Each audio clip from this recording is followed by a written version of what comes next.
Indonesia memang banyak sekali pemegang kekuasaan yang menyalahgunakan kekuasaannya, seperti kasusnya si Rudiana ya, yang menyalahgunakan kekuasaannya ya. Jadi pangkat Aibtu aja sudah bisa merekayasa kasus, yang dimana rekayasa kasus itu tidaklah sempurna, karena di tahun 2024 ini rekayasa kasus yang dibikin oleh Rudiana itu mudah sekali untuk dibongkar dan mudah sekali dicerna. Mulai dari anak SD, SMP, SMA sudah bisa mencerna dari kebohongan rekayasa kasus yang dilakukan oleh Rudiana di tahun 2016 ya, yang diduga dilakukan oleh Rudiana di tahun 2016, rekayasa kasus mati meninggalnya anaknya dan pengamanan atau penangkapan 8 terpidana yang tak berdosa atas dasar emosional. Diduga kasusnya naik sampai ke atas menjadi peradilan yang sesat. Untuk lebih jelasnya mari kita simak ya. Katakan, kami sudah mengecek CCTV yang ada di lokasi, namun belum dibuka. Why?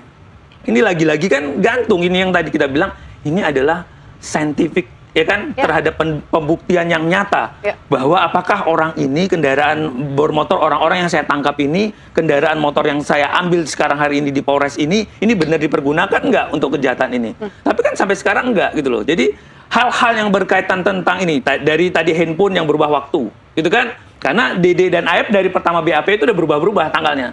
Kok tiba-tiba nanti pada pemeriksaannya, aduh, handphone saya waktu itu belum disetting time-nya. Jumpa lagi dengan Toro Channel ya. Bismillahirrahmanirrahim. Assalamualaikum warahmatullahi wabarakatuh. Allahumma sholli ala sayyidina Muhammad wa ala ali sayyidina Muhammad. Oke kawan, sambil menunggu keputusan dari Mahkamah Agung ya, untuk membebaskan 7 terpidana yang tak bersalah. Duh, pedes sih matanya sebentar ya.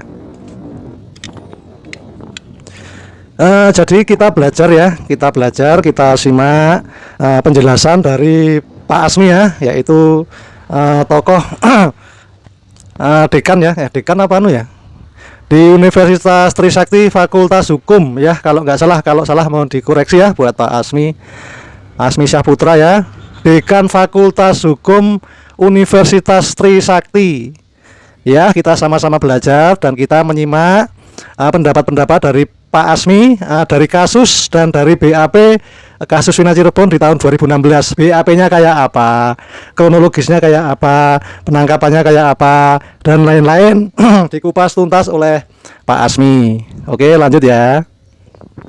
Jadi kita belajar dari Pak Asmi ya, dekan Fakultas Hukum Universitas Trisakti ya, kalau nggak salah, kalau salah mohon dikoreksi.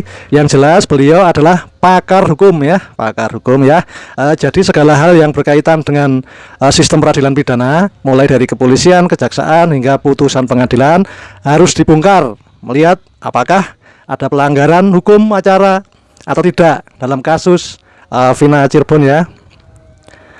Jadi Pak Asmi juga pernah berkata ya, bahwa memeriksa kembali seluruh proses peradilan untuk menemukan fakta baru atau bukti baru yang mungkin mengarah ke kekeliruan dalam putusan hakim adalah hal yang sangat penting ya.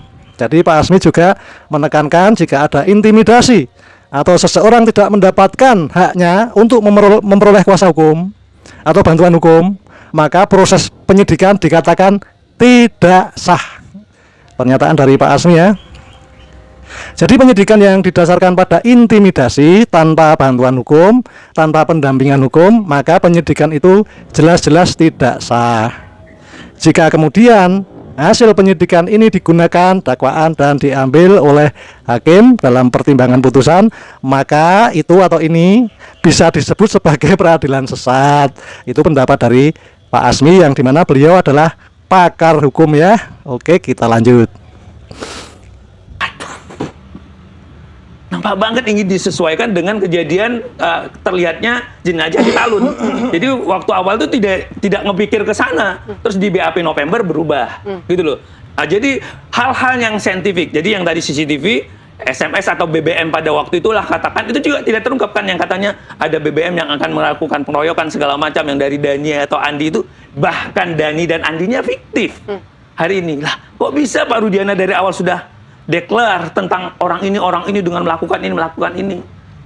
Itu gimana?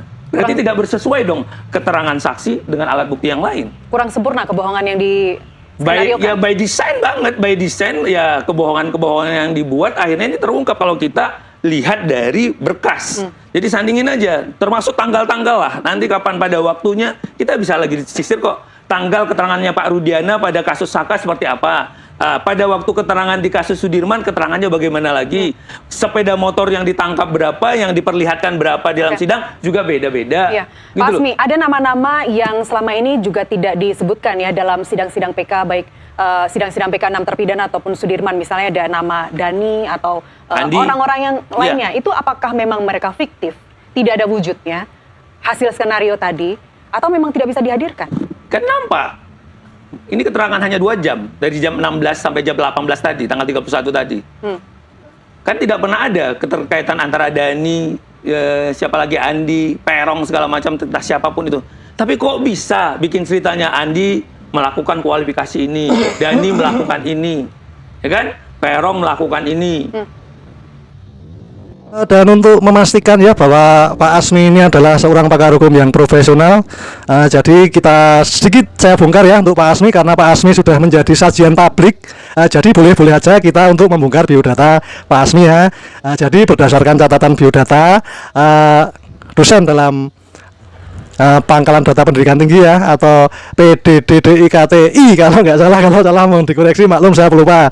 Jadi beliau merupakan dosen tetap ya, yang berstatus aktif, yang saat ini memiliki jabatan fungsional sebagai asisten ahli. Jadi Pak Asmi telah menuntaskan pendidikannya di bidang hukum hingga jenjang doktoral ya. Dan beliau meraih gelar sarjana hukum dari Universitas Muhammadiyah Sumatera Utara di tahun 2001. Kemudian Pak Asmi melanjutkan pendidikan magister hukum di Universitas Pajajaran. Universitas Pajajaran itu Unpad ya, Unpad, dan lulus di tahun 2006. Oke, kita lanjut ya. Dan posisi sekarang Pak Asmi ya di Universitas Trisakti ya, yang saya sebutkan tadi, kalau salah mohon dikoreksi, yaitu sebagai dekan dari Fakultas Hukum ya. Jadi Pak Asmi Syahputra mengampu mata kuliah percobaan, penyertaan, gabungan, dan gugurnya tindak pidana hukum acara pidana, hukum pidana, dan praktek hukum acara pidana pada Desember 2023.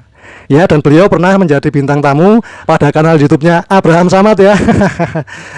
Pada kanal YouTube-nya Abraham Samad di Speak Up, waktu itu di acara Speak Up ya. Dan Pak Asmi dengan lantangnya ya mengatakan ya bahwa di Indonesia memang banyak sekali pemegang kekuasaan yang menyalahgunakan kekuasaannya, seperti kasusnya si Rudiana ya, yang menyalahgunakan kekuasaannya ya. Jadi pangkat Aibtu aja sudah bisa merekayasa kasus, yang dimana rekayasa kasus itu tidaklah sempurna, karena di tahun 2024 ini rekayasa kasus yang dibikin oleh Rudiana itu mudah sekali untuk dibongkar dan mudah sekali dicerna. Mulai dari anak SD, SMP, SMA sudah bisa mencerna dari kebohongan rekayasa kasus yang dilakukan oleh Rudiana di tahun 2016 ya, yang dilakukan oleh Rudiana di tahun 2016, rekayasa kasus mati meninggalnya anaknya, dan pengamanan atau penangkapan 8 terpidana yang tak berdosa atas dasar emosional. Diduga kasusnya naik sampai ke atas menjadi peradilan yang sesat. Untuk lebih jelasnya mari kita simak ya. Gimana kisahnya? Sebuah kejahatan yang kolektif, apalagi mereka adalah pelaku intelektualnya atau pelaku utamanya, ini katakanlah pelaku pembantu yang hari ini yang lagi diproses atau mereka yang menjalani hukuman. Harusnya pelaku pembantu jangan dihukum dulu dong kalau tidak ada pelaku utama. Itu kan lebih fair gitu loh untuk menjaga. Ditambah tadi ada sudah keterangan-keterangan yang tidak klik. Seharusnya konfrontasi dari awal. Tapi kenapa jaksa juga tidak lakukan itu? Kenapa jaksa juga abaikan? Ini yang seharusnya itu tadi. Dan hakim kok telan mentah-mentah juga. Seharusnya hakim jangan berani memutuskan dia jadi hiu. Oke nih, jebol di pertahanan, di penyidikan, jebol di kejaksaan. Tapi hakim demi keadilan berdasarkan ketuhanan Maha Esa, setelah saya melihat fakta-fakta dalam persidangan, bahwa konstruksi yang dibikin oleh dakwaan oleh jaksa penuntut umum, bahwa tuntutan yang dibuat, ini tidak klik. Buktinya tidak cukup, ya dibebasin. Nah, tapi kalau ini berarti apa? Ini yang di label, yang akhirnya apa? Inilah yang disebut dengan peradilan sesat. Perbuatan oknum, terus institusi tidak mau mengakui atau tidak mau mengkoreksi dengan alasan malu, tapi kita lebih malu lagi menyingkirkan rasa kemanusiaan seperti ini, gitu loh.